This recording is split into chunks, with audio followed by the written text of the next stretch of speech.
Assalamualaikum warahmatullahi wabarakatuh. Selamat pagi anak-anak. Bagaimana kabar kalian hari ini? Semoga selalu dalam lindungan Allah Subhanahu wa taala. Amin.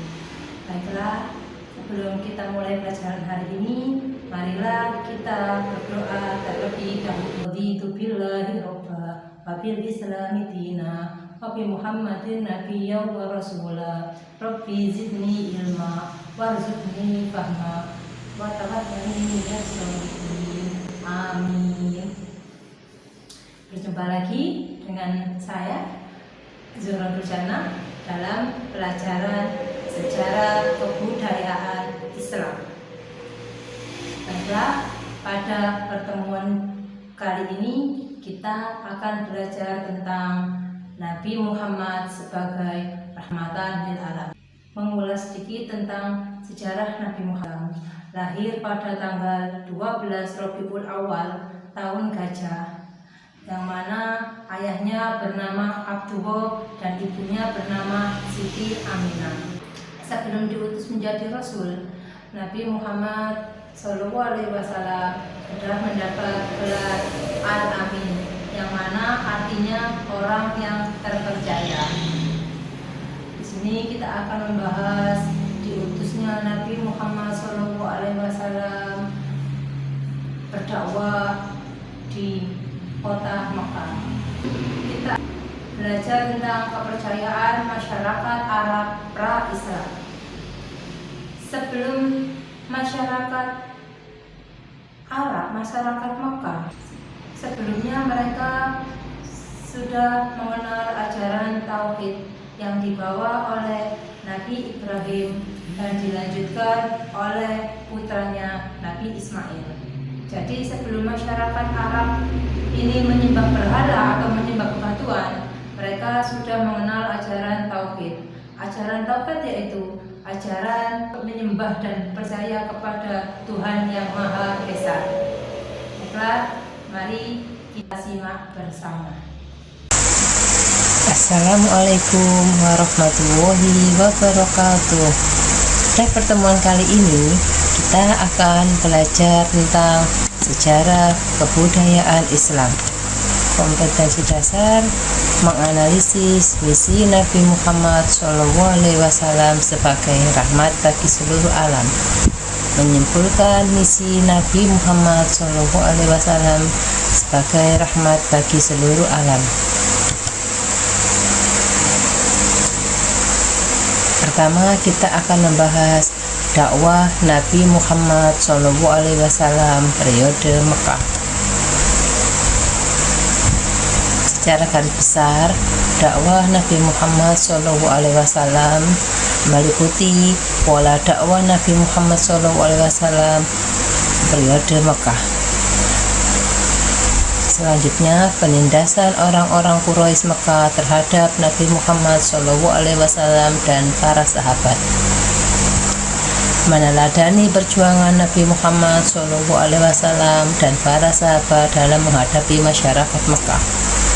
Mengambil pelajaran dari misi Nabi Muhammad SAW sebagai rahmat bagi alam semesta, membawa kedamaian dan kemajuan masyarakat.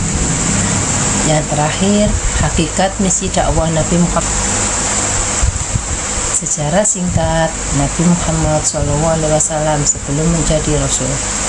Nabi Muhammad dilahirkan hari Senin tanggal 12 Rabiul Awal tahun Gajah.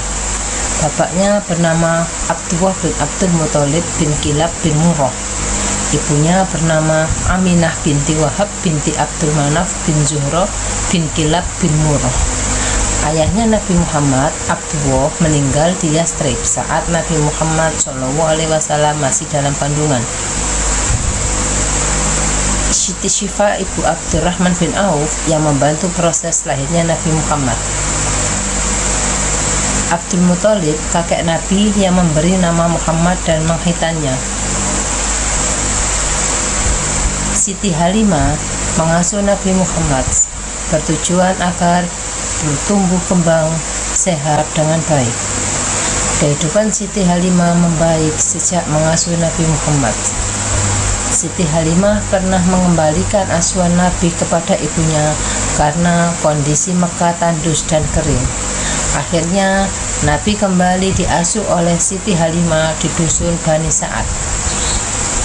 Saat usia 5 tahun, Nabi sering mengembala kambing dengan Abduwah putra Siti Halimah. Nabi dibawa oleh 2 orang laki-laki, dibedah dan dibersihkan hatinya. Abduwah putra Siti Halimah mengkhawatirkan keberadaan Nabi yang tiba-tiba menghilang. Nabi Muhammad SAW diasuh oleh pamannya Abu Thalib saat berusia 12 tahun. Nabi Muhammad SAW mengikuti Abu Thalib berdagang ke Syam, melihat tanda-tanda kenabian pada Nabi Muhammad dan memintanya agar tidak melanjutkan perjalanan ke Syam. Nabi Muhammad terkenal memiliki sifat yang jujur, sehingga Siti Khadijah percaya untuk menitipkan dagangannya kepada Nabi Muhammad. Bahkan sebelum menjadi Nabi, Nabi Muhammad sudah mendapatkan gelar Al-Amin, artinya orang yang dipercaya. Nabi Muhammad ke Syam untuk menjual barang dagangan Siti Khadijah ditemani Maisyarah. Maisyarah menceritakan kejujuran dan strategi dagang Nabi Muhammad yang unik dan jujur, sehingga dapat keuntungan yang sangat besar. Siti Khadijah akhirnya jatuh hati kepada Nabi. Pola dakwah Nabi Muhammad SAW periode Mekah. Nabi Muhammad diangkat menjadi Rasul. Pada saat itu Nabi Muhammad SAW sering menyendiri, memikir melakukan dosa, sehingga Nabi Muhammad mengasingkan diri di dalam Gua Hira selama berhari-hari untuk menenangkan diri. Setelah 6 bulan menyendiri, akhirnya Nabi Muhammad SAW menerima wahyu yang pertama, yaitu surat Al-Alaq ayat 1-5. Saat menerima wahyu tersebut, Nabi Muhammad SAW diangkat menjadi Nabi dan Rasul. Al-Alaq ayat 1-5, Iqra bismi rabbikal ladzi khalaq. Menjadi Nabi dan Rasul adalah awal perubahan peradaban umat Islam. Setelah Nabi menerima wahyu yang kedua, surat Al-Mudaththir. Ini pada saat ini adalah Nabi sudah melakukan dakwah secara rahasia. Setelah Nabi menerima wahyu yang kedua, surat Al-Mudaththir ayat 1-7, Nabi mulai berdakwah dengan sembunyi-sembunyi atau rahasia. Pola dakwah secara rahasia atau sembunyi-sembunyi dapat dalam surat Syu'ara ayat 240. Berdakwah dengan pola rahasia atau sembunyi-sembunyi selama 3 tahun. Sahabat dan keluarga yang pertama kali masuk Islam adalah Khadijah binti Khuwailid, Ali bin Abi Thalib, Zaid bin Harith, Abu Bakar Waqqas, Abdurrahman bin Auf, dan sebagainya. Selanjutnya, rumah Arqam bin Abil Arqam dijadikan markas dalam penyampaian dakwah secara rahasia atau sembunyi-sembunyi. Melakukan dakwah secara rahasia, Nabi menerima wahyu sebagai balasan dari makian Abu Lahab dari pembesar suku Quraisy. Pada saat Nabi berdakwah, Nabi mengajak orang-orang Quraisy. Nabi mendapat penindasan dari orang-orang Quraisy Mekah dan juga para sahabat. Karena apa? Karena penyebaran Islam yang semakin berkembang, sehingga menimbulkan penindasan, penyiksaan, dan kekejaman terhadap Nabi dan para sahabat yang dilakukan oleh orang kaum kafir Quraisy. Kaum yang pertama mendapat intimidasi dan penganiayaan dari kafir Quraisy adalah kaum yang lemah. Sahabat Nabi yang menerima penganiayaan adalah Bilal bin Rabah, Amir bin Fuhairah, Zuhairah Ummu Ubais, An-Nadiyah, dan lain sebagainya. Selanjutnya, keluarga besar Nabi yaitu Bani Hashim dan Bani Muthalib mendapatkan intimidasi dan siksaan yang sama. Didapat pun semakin berat mengepung rumah Nabi untuk membunuhnya. Atas izin Allah, Nabi Muhammad SAW berhasil keluar dan meninggalkan Mekah menuju ke Madinah. Segala ujian dan rintangan dilewati Nabi dan para sahabat dengan sabar dan tabah. Nabi mengingatkan bahwa umat dahulu pun merasakan pedihnya perjuangan. Misi Nabi Muhammad SAW. Nabi Muhammad disebut juga sebagai rahmat bagi seluruh alam. Nabi Muhammad diutus untuk menyempurnakan akhlak masyarakat Arab khususnya dan umumnya seluruh manusia dari kesesatan. Hanya dalam tempo waktu 23 tahun atas bimbingan Allah Subhanahu wa Ta'ala, Nabi Muhammad SAW berhasil membawa rahmat, kebaikan-kebaikan bagi dunia ini. Nabi dapat membawa kedamaian dan kesejahteraan. Nabi Muhammad dan para sahabatnya membawa misi kedamaian bagi masyarakat Mekah dan Madinah khususnya dan masyarakat luas pada umumnya. Setelah Nabi dan para sahabat menguasai Mekah, mereka mengampuni segala kesalahan masyarakat Mekah yang akhirnya masuk Islam. Nabi Muhammad SAW diutus kepada umat manusia, khususnya bangsa Arab waktu itu, dengan kekuatan wahyu Allah sebagai petunjuk umat kemajuan masyarakat. Akhirnya masyarakat Arab, masyarakat Mekah sadar dan masuk Islam. Nabi Muhammad SAW berhasil mengubah penduduk Mekah, Madinah, dan seluruh alam menuju perubahan yang positif dan berakhlakul karimah. Perubahan di Arab dimulai dari perubahan keyakinan, kebiasaan-kebiasaan buruk, sistem perdagangan yang curang, penindasan kaum lemah ke arah beradab dan berpikir lebih maju. Pada masa Khulafaur Rasyidin, Islam menjelma atau berubah menjadi kekuatan yang sangat disegani, berakhlakul mulia dan terpuji.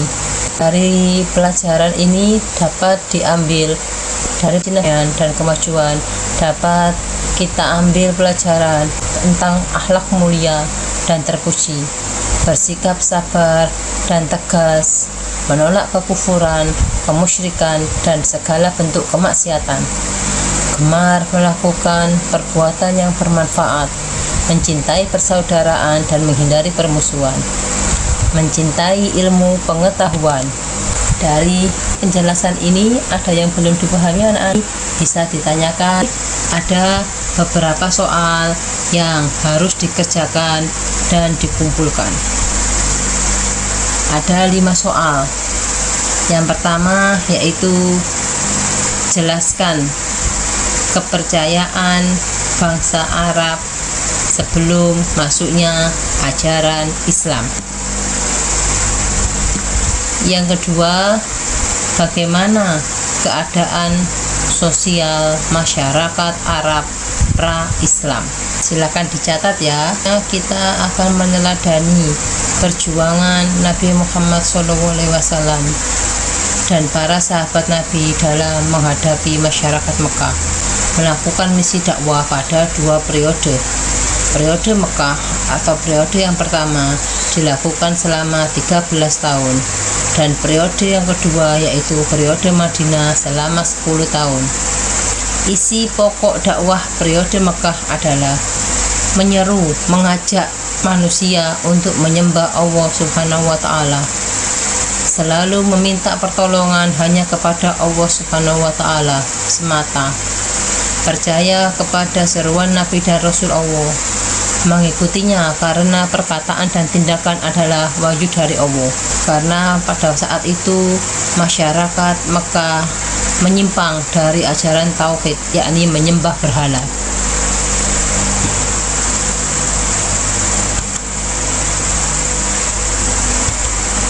Meneladani sifat yang selanjutnya yaitu memiliki akidah, keyakinan yang kuat.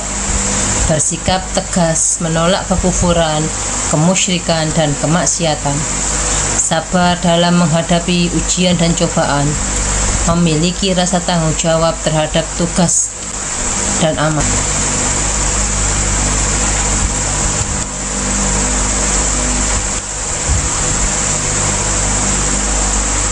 Dari penjelasan di atas dapat disimpulkan Nabi Muhammad SAW lahir di Mekah pada tahun Gajah hari Senin tanggal 12 Rabiul Awal. Nabi Muhammad dilahirkan di tengah-tengah masyarakat Arab yang kehilangan pegangan hidup. Akidah mereka menyimpang, moral mereka rusak. Mereka menyimpang dari ajaran tauhid, yakni menyembah berhala. Misi Nabi Muhammad di dunia ini sebagai rahmat bagi alam semesta, pembawa kedamaian dan kemajuan masyarakat.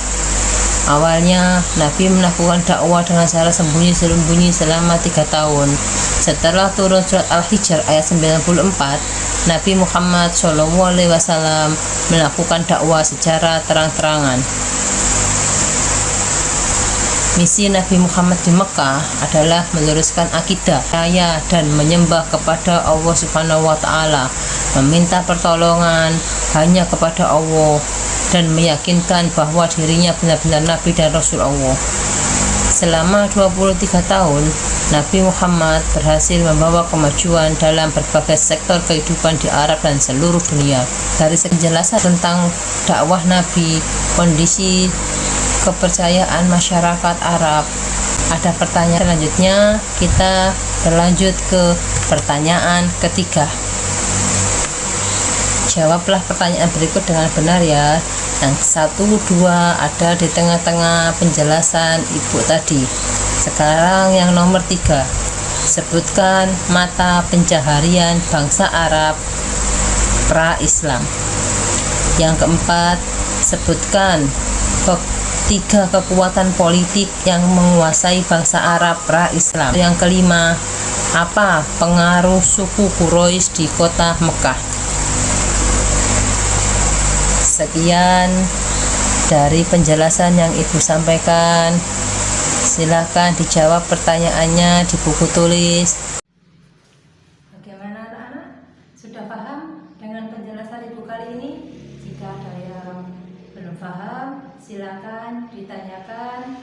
Saya akhiri. Ihdinas shiratal mustaqim. Semoga apa yang kita dapat hari ini bermanfaat di dunia dan akhirat. Di rumah tetap belajar ya, tetap semangat. Jangan lupa dibaca bukunya dan dikerjakan tugas-tugas yang diberikan.